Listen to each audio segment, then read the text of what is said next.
Crystal as a gemstone was seen as a symbol of purity and transcendence. The ancients thought of it as the most precious stones because it came from the heavens. It could allow light to pass through it, but it also had this ability to preserve cold, but also refract light. I think in the present moment, we're in this situation where people kind of want to find their own spiritual state, but also be connected to earthly things. So there's a sensuality and materiality to it that also attracts people. Those two things, I think, play into the fascination.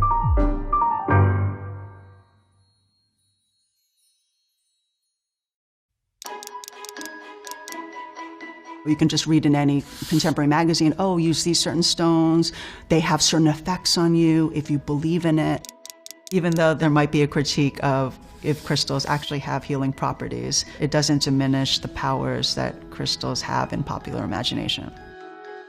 We've gone in the last 50 years from a country that is focused on things like salvation to a country that's focused more on self-help and healing. In 1990, the number of Americans who self-identified as Christians started to go down from 86% to 85%. Now in 2019, it's more like 69%.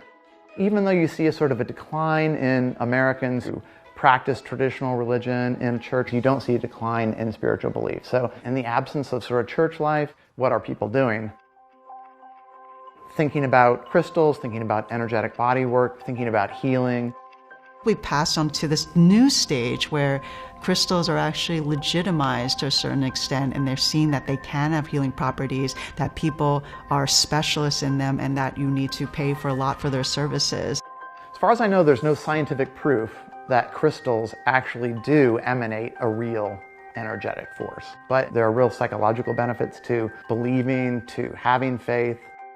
When we do a crystal reading, your energy connects you with stones that have information to help you navigate something that's coming up.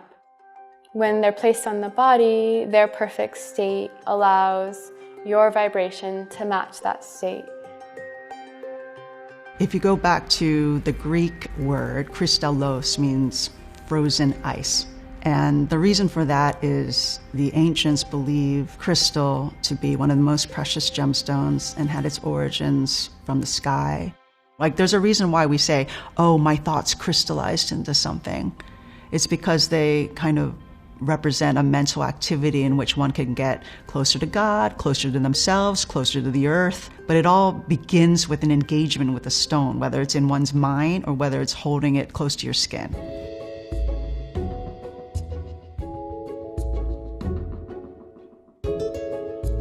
So our #1 best-selling crystal is quartz. Quartz can kind of do it all. The #2 best-selling crystal is rose quartz, and that's for love and for the heart. And certainly in this city, we could all use some more softness.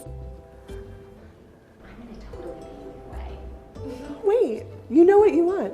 Which good? You're like, I want that one.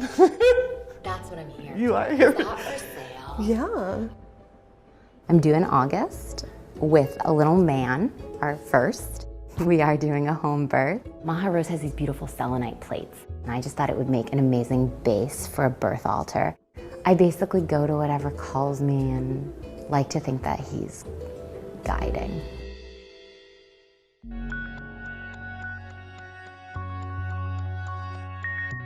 An essential aspect from the past that plays into the current contemporary fascination is the way crystals are associated with desire. My favorite story is Romance of the Rose, which is a 13th century French text. There's this one part where a lover comes upon a fountain and sees 2 crystals at the bottom of the fountain, and he doesn't know if it's himself or his lover. I think it's something that people gravitate towards as something that can have special powers to them and have a sensual, intimate experience with.